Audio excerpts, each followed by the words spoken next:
وانا وكاني مانيش كويس لعند اولتين امس انا بمكالمه مع صاحبي ساو ابراهيم العوامي. هذا من اول شخص انا سجلت عنده تراك، تمام، تسجيل مش فري ستايلات من ايام ساحه الكيش وكذا، ندعو عليه تسجيل من 2018.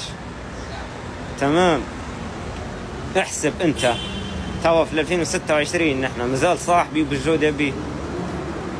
عندي اشخاص زي اللوكو، زي واحد اخر تو التزم، هو ما نقدرش نقول اسمه، تمام، لكن كنا نغنوا فريستايلات في ساحة الكيش من 2013، من ايام ما نعرفوش نغنوا كويس، الطعماي الجو. انا نقدر في اصحابي لكن ما تديرليش لقطة شينة يا اخويا، بس نقدرك قدرني، فهذه هي بس. هو بالنسبة الكلمة أنا واضح صريح يعني باي. أما لما صارت قصة منصور مشال للعمرة خشوا علي قالوا لي ليش ما تتوب كيف منصور.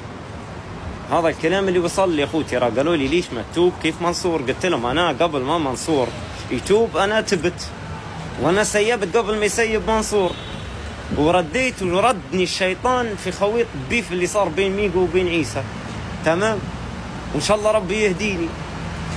قلت لهم أنا لما نبي نمشي نتوب، ما نتوبش على سبة منصور تاب يا أخوتي. هذا الكلام اللي أنا قلته، بس قلت لهم ما نطلعش بترند، ما نمشيش مثلا نبي ندير روحي نبي نمشي عمره وانا مثلا نقعد على سبة رقيلي انما منصور عدى العمره، لا والله نمشي حتى انا يعني حتى ربي مش حيتقبلها من جوا، لاني ماشي كسوشيال ميديا بنوريكم وش ندراكم انا مشيت العمره والله ما مشيتش، والله لازم نصور، فهمتوا.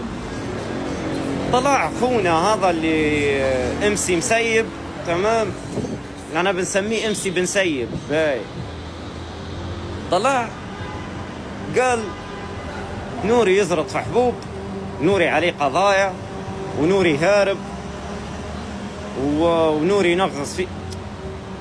خويا اخر كلام كان بيني وبينك انا باهي، يعني ان شاء الله ربي ما يردكش للضيق وما يردكش للحبس وما نمنش بشيء، انا اني مانيش دافع 4 جنيه من جيبي انا، فهمت.